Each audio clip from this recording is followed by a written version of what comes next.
umrim boricha hammamiz duo qilib o'tamiz. Yordam beradiganlarni, yordam berganlarni.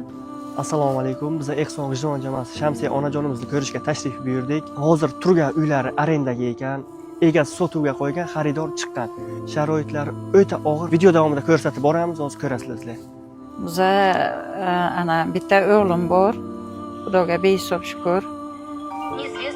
Tug'ma yurak parogi bilan tug'ilgan, og'ir formasi bilan hozir 32 yoshga. 12 yildan beri ijara yuribmiz. Ana shu uy masalasi bo'yicha iltimos yordam beringlar. O'zimni ham kasalim bor. Qandli diabet. Ko'zimga parda tushgan. Yaxshi ko'ra olmayman. Yeb ichishdan ko'ra menga ukol doriga ko'p ketadi. Bir kreditga olgan taqdirimizga ham to'lab bilmaymiz. Shu uchun iltimos yordam so'rayman.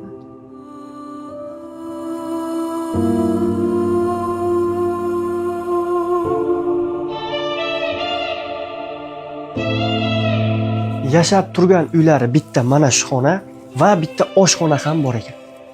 Mana bu oshxonaning ahvoli.